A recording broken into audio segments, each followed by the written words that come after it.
In kind of a weird way, humans have always lived in fear. We don't want to be the other or somehow rejected from our tribe. We want to be part of the group.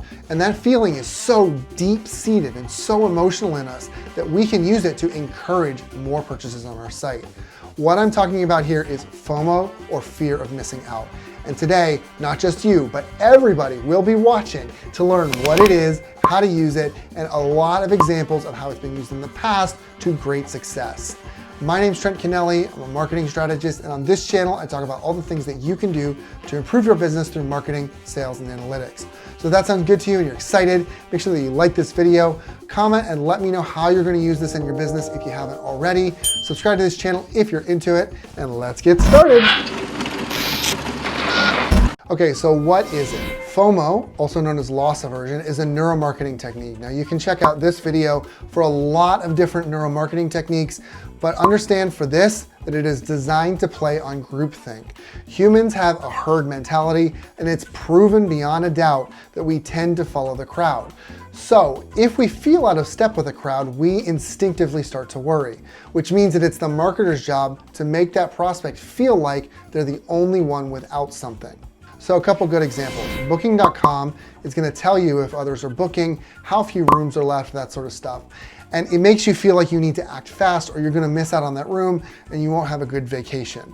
Amazon's deal of the day does something similar because what they do is they add a countdown clock and a slash price to show you how deep the discount is for a specific product, and it makes you feel like you have no time to make this decision. You just have to make this purchase right now. Oh, I'm still spending 300 bucks. Whatever, I got a huge deal on this Rolex, right? So it makes a difference because it makes you feel like there's this sense of urgency and there's this sense of missing out, okay? The third, probably the most famous example, is the Disney Vault. So the Disney Vault was a 90s campaign when VHS was really popular, where Disney would open the vault for certain videos for a limited amount of time so that you could buy Cinderella within a 60-day period, or it would go back into the vault and then it may never come out again for people to purchase. January 31st, Disney will stop selling The Jungle Book, Sleeping Beauty, and Fun and Fancy Free. So before they go back into the Disney vault for years to come, hurry. Hurry! And there were huge sales spikes every single time this happened because people didn't want to be the only one who didn't have Cinderella and they didn't want to miss out on it. Now, I do want to say that this has been around as a technique for a very long time, but it's become recently very important, much more important than it has been, because social media is aspirational. Everybody you follow who's an influencer on social media is an aspirational character.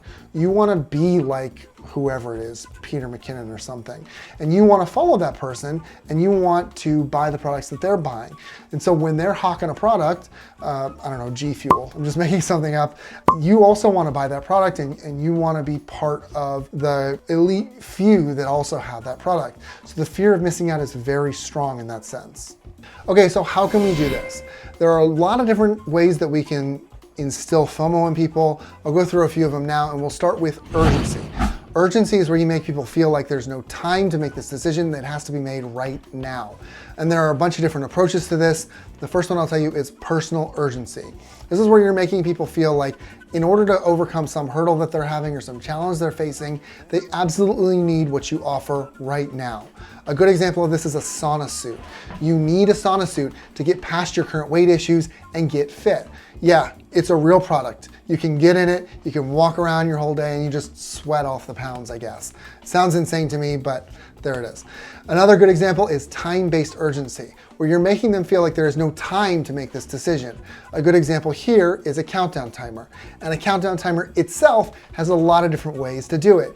You can do it with context or without context. With context would be like the Amazon example I gave you before, where there's the image of the product, there's the price slashed off, and there's the countdown timer right next to it to tell you you have to make this decision right now. Or another example might be no context. No context is kind of crazy, it sounds like, but it's really effective, even just to put a countdown timer there for no reason. It's had a lot of effect for a lot of different sales pages. So I would suggest that you A/B test this one yourself. You can check out this video on A/B testing if you want more info on that, but it'll really help you to understand what's gonna be best and most effective for you to instill urgency. Another great way is to instill scarcity. So scarcity is the feeling that there isn't much of something. When there isn't much of something, we want it more. This is a basic rule of supply and demand. Think of getting tickets to Hamilton. We want those tickets so bad that it makes us nuts, right? You can do the same thing in your business. All you have to do is first limit the availability. You can limit the availability or access to anything. Limited product stock, probably want to make that real if it's there, because you don't want people to find out that there's more and then there's trust issues and that's a whole mess. You can limit your online only products like your courses. People do this all the time. Brian Dean does this all the time, where he says that there's a limited number of seats, but it's not true. It's a pre-recorded course. Of course you could have 10,000 students if you want to, but by limiting the availability, he increases the purchase amount of the buyers that he has, and he increases the demand for his product in general. One-time offers are another great way to add scarcity, because what you're doing here is you're making an offer to a prospect in a certain situation and telling them that it will never happen again. So for instance, when someone's about to leave a page, you can do this as an exit pop-up, or if they're in the middle of checking out, after they've done the checkout, before you send them to the thank you page, you would send them to another page that says, wait, this is the only time we'll ever offer this. If you want to purchase this, you can do it now. And then it's going to increase the likelihood that you feel like, oh my God, I'm not getting all of the value it could be out of this product or service. Now, I want to be very, very clear on scarcity. It only works if it's honest, because if you don't follow through, the trust is gone, the word of mouth will inform others, and everyone's just going to take advantage and they're not going to trust you anyway. So make sure that you are open and honest with your scarcity. If somebody tries to take advantage of the situation, use a discount after it's expired, whatever, you have to deny them. It's the only way that this is going to work. Another great option is to focus on the pain. This is a copywriting technique, one of many. If you want more copywriting techniques, check out this video. But this copywriting technique tells you that marketing copywriting has two different approaches, toward pleasure or away from pain. And to add urgency, it's better to focus on the pain, because you want people to feel like your product is taking them away from some pain or challenge or issue that they're having. And by talking about the pain, you're increasing the desire to solve this problem. As the desire to solve the problem increases, so too the urgency. As the urgency increases, so too the fear of this pain following you forever, aka the FOMO. This is exactly why get-rich-quick schemes focus on how poor you are now, because you want to fix it, right? And you don't want to wait, right? So just join that pyramid and let's get you rich tomorrow. Next, consider using influencers. So influencers are online personalities, and really they personify the definition of FOMO, because people who follow these influencers want to be like them, or they at least want to be in their inner circle or familiar with these people, which means that whatever the influencer is using, these people will also be using. So if you can get your offer in front of them for your service or your product, you're going to see faster growth. Now, I'm going to have a video on influencers later, but here are the basics of influencers. There are three types of influencers: massive, micro, and nano. Massive influencers are those with more than 100,000 followers on a platform, and they're typically the most expensive. And they also typically have the most unpredictable results, because their audience is so big, it's hard to target the exact market that you want. Really, these are best reserved for big brands with big budgets and multiple targets, because it's almost like an online billboard. It doesn't make sense for smaller groups. Micro-influencers are between 10,000 and 100,000 followers. They're cheaper. Honestly, they don't know their own worth most of the time. And they're also more highly targeted as an audience. And then nano-influencers are 1,000 to 10,000 followers. These are the cheapest. They're also the most highly targeted audience. Now, why is that? Why is it that the smaller you get, the more highly targeted the audience is? It's because you're basically invisible when you first start out. And when you get those people who are starting to follow you, they almost need to be rabid fans at the beginning. The engagement rate needs to be super high. People need to be commenting all the time and looking at your profiles and engaging with your content all the time for you to be able to grow. So that means that the target is going to be more specific, because it's going to be a very particular group of people that are coming to see that content.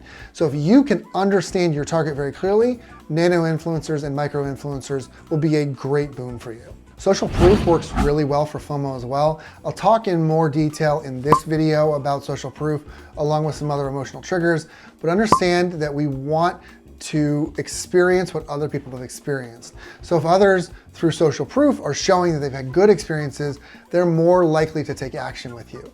Now, from the perspective of FOMO, If you can show extreme value from others, then this increases the fear that the people who are coming in and looking at those testimonials won't be able to get the same results without working with you, without using your product or your service. So a couple of different ways to do this. Testimonials are a great option as always. You can start with a few on your homepage, maybe to move to something like Trustpilot or LinkedIn. But honestly, it could even be as simple as images of other companies' logos on your site. Just make sure that you get permission from those clients before you put those up on your site. So a couple add-on ideas. These are not going to increase the FOMO themselves, but they will have a slight effect of reducing the friction against the FOMO on that checkout page. This is mostly where you want to focus them, is on the checkout page, because this is really where you're just trying to remove any last second objections and barriers. A first good example is free shipping, where you're reducing any costs and any cost concerns that they might have had regarding the shipping or regarding whether the price that they were quoted before is the price they're actually going to pay. A second good example is a 30-day money-back guarantee, where you're promising that they're going to get a refund if they're not happy. All you have to do is take a little 30-day money-back guarantee badge and slap it on your checkout page, and that really reduces the anxiety. Now, actually do have a 30-day money-back guarantee policy, because that's going to reduce the anxiety as well. You want people to see that this is really thought out and it's not just a badge. So there's some ideas for using FOMO in your marketing. That is not all of them. There's a huge area to explore. I feel like I barely scratched the surface, and I would love to know how you are using it in your business. If you found a different way to approach it, something that's different from what I said, please let me know. I'd love to hear it. I will put this in the description, all a little breakdown of what we talked about, so you can check that out. Also, make sure in the description you check out all of my other cool stuff, my free coaching, my paid coaching, my guide to the 2021 marketing trends you need to know about, and really all of my other amazing guides on my site. I have so many of them. I think you will always get something out of it, so make sure you check it out. Otherwise, make sure that you like this video, subscribe to my channel if you're into it, and I will catch you in the next one.